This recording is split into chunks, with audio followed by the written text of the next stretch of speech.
it all connects, because at the end of the day, we are all fighting towards a cause, and it's a cause that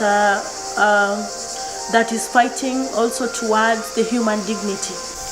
And we are trying to make our own dreams and to value our own knowledge.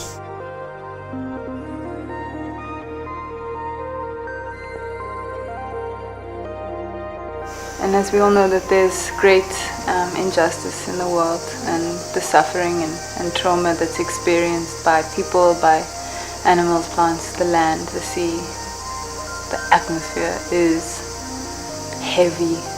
But it wasn't actually anything against me personally, but this was kind of like it was part of like a global anti-blackness, and I really understood myself as located in that from a very young age. Sometimes it's inherited by our matriarchal or patriarchal lineage. It's as much about instinct as it is about intellect. And if you feel it, it's alive. Let it be magic. These are not engines we are making. Wherever you come from is a holy place. So I'm here at the ashram to connect into the global brain and heart and the psyche. I think this is where it is getting through. Also here to bring the lessons we have, particularly from our South Asian work, how to convene, how to create co-owned spaces. In a healing process, which has been very deep work and been very personal, but also within community. And the ashram has provided this kind of like technological spiritual place. So there's been this support structure and system, but also it brings a lot of other things that we don't often give time to appreciate. We also made a ritual with water yesterday at the afternoon.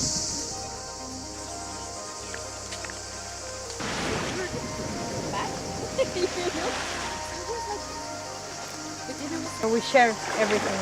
We share space. We share a simple element as is water, but it's simple that we cannot live without it. So I understand we cannot live without each other, without being a community. To the ocean as a graveyard for people who are still dying. The necessity of protection of forests, the necessity of protection of seas.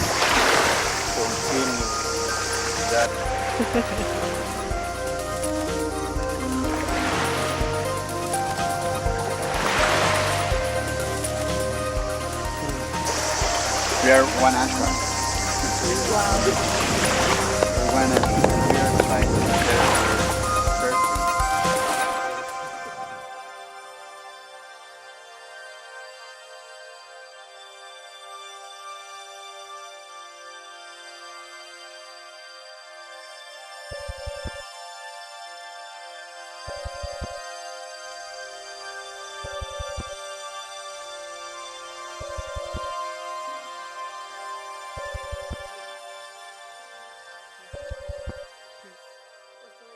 Because I think at the level of narrative or analysis, that's also an important tool that people can use when they have it, especially in local struggles. It's the most potent weapon in the hands of the right people. We see the necessity of building new narratives and being able, as political subjects, as we are, to build our new media, to be part of this alternative narrative that breaks these official ways of telling the story.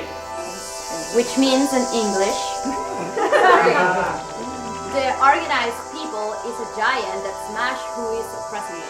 And we flip the logic of the sentence, what enables what.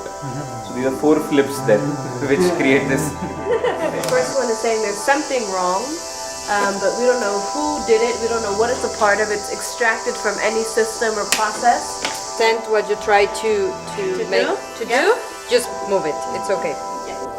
Activists, artists, and in some way academics have always been leaders in revolution.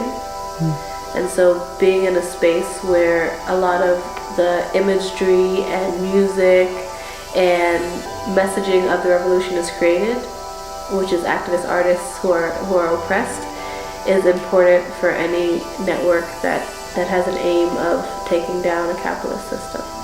We all have a yearning, not for earning but learning. Lots of sharing and caring needs us to be daring. Let's make something beautiful, something nice and pretty. Will be a big pity if we lose community. So first, no first class city. Very, very shitty. No first class city. Will be very, very shitty. Respect. Connect. Reflect. I can see a family that is going to change the narrative of the world and reframe it. And I can see hope. I can see a different future.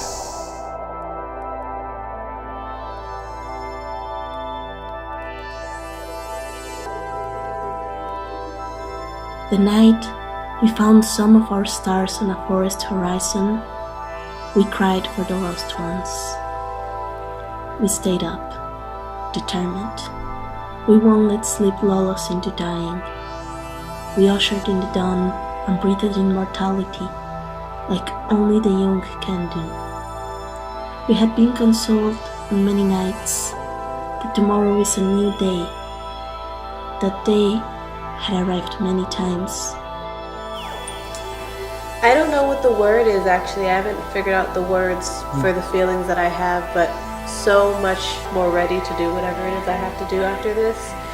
And feeling, it's like beyond inspired. It's a certain feeling outside of yourself that there is some other thing happening. And I'm grateful to each and every one of you, really, really and truly.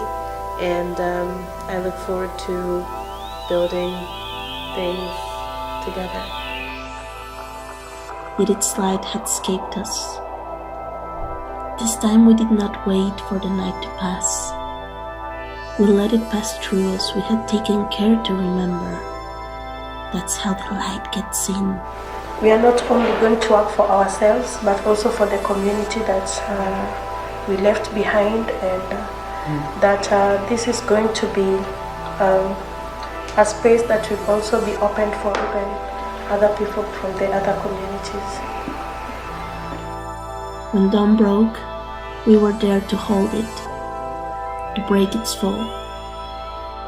In these hurtful, difficult spaces, it's networks are a very important thing to feel part of something bigger, to feel that someone somewhere cares of what's happening to you and what you're doing. It's important to someone. It will be a future of our community, our world. It's just how to bring back us together, how we can create a process that all of us can come and talk and share the dream and act together. I think that always the way we solve the problems and facing the challenge and design a new culture that we want to be. That's really beautiful for the new journey. So thank you very much. So what will we on 3?